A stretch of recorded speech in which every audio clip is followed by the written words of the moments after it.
басқа, жүзіңізде басқа, тіліңізде басқа, ал мына ішкі жан дүниеңізде мүлде басқа. Сезілген жоқ мына ішкі жан. Міндетті түрде жақсы терапия алыңыз, Гүлзира ханымның терапиясы өте қажет сізге. Адам мынандай, мен сіздерге отырып айта берейінші. 3-5 жыл болды ғой адам қабылдап жүргенде, осы 5 жылдың ішінде мен сіздерге айтайын, 99.9% адамдар жаман ойымен өміріне жаман нәрсе алып келеді. 99.9% клиенттер өзінің жаман ойларымен өміріне жаман сынақ әкеліп отыр, жаман нәрсе әкеліп отыр. Жаңа сіз сияқты шайтан аузы белақ салады. Сізге Аллаға жақын. Как не думать, вы же этот человек, сіз миыңызды басқара аласыз ғой. А ол кісінің миы басқарып тұр, бұл кісі емес.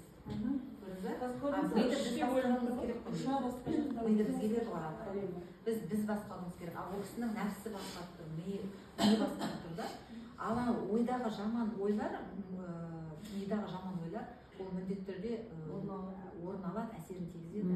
Менің цирроз печеньмен келген келіншекпен жұмыс жасағанда, өзінің жаман ойымен сол цирроз печеньді бауыр ауруын өзі жаман оймен тартып алған. Ішінде 30 жылғы жиналған әкесіне деген, анасына деген кек ашудан шығарды. Содан кейін ана әйел өзі ще психолог болған. Өзі коляскада отырады. Өмірден түңіліп кеткен да, депрессия, стресс, анасын қабылдай алмайды, әкесін қабылдай алмайды, күйеуі тастап кеткен. Соның бәрі қосылды ғой. Енді оны не істеп жатыр? Бағана айттым ғой басында, иә? Жан тән рух. Жан тән рух үшеуі байланыста болмаса, гармонияда болмаса, адамда міндетті түрде сынақ болады. Осы үшеуі гармонияда, баланста болу керек. Сіз бірінші Алламен байланысты ұстап алыңызшы. Сол кезде сіздің өзіңізді табасыз, өзіңізді танисыз. Сіз Алламен байланысты ұстаған кезде Алла сіздің бүкіл проблемаңызды шешіп береді. Әкеңізбен де, анаңызбен де, күйеуіңізбен де, басқа адамдармен де отношенияны Алла өзгертіп береді сізге.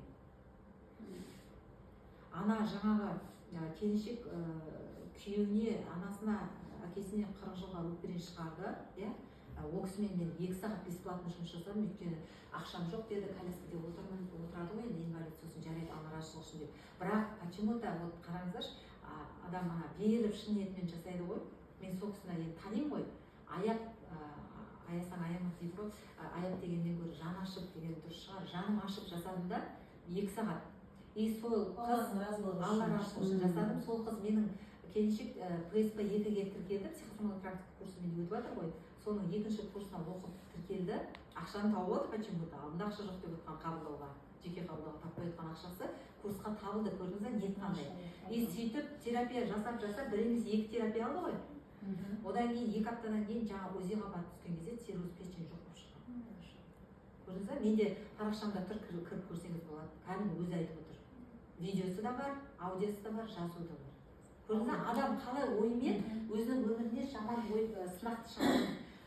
Менде осындай бір келіншек келген, өзінен өзі қорқа береді, күйеуі как будто изменять етіп жатқан сияқты. Жұмыстан кешікше болды, аяқ қолы дірілдеп, күйеуіне звондай береді.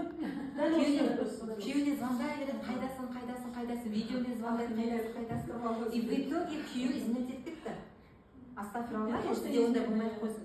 Бірақ сол оймен шақырып отыр ғой. Сосын оны не айтты десеңші, қыз келіншек келіп алғаннан кейін айтады ғой, айттым ғой мен сондай. Мен білдім ғой солай болатынын дейді.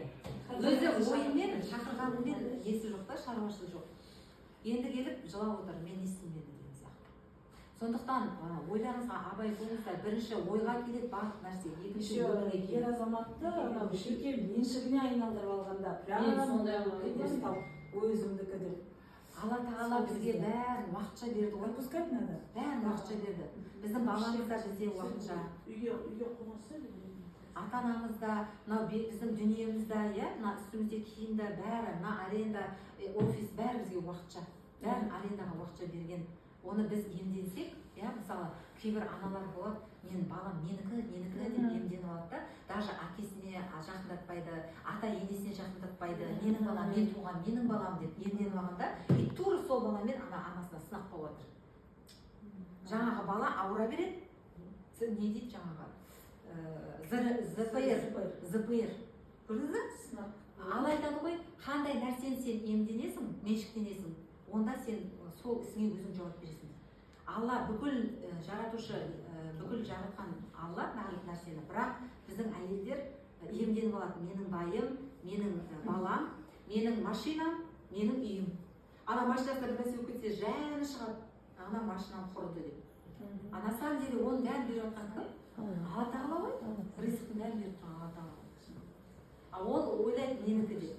Қалай менікі деп айтасыз, иемденесіз, солай сол адаммен, сол дүниемен, сол нәрсемен сынақ болады.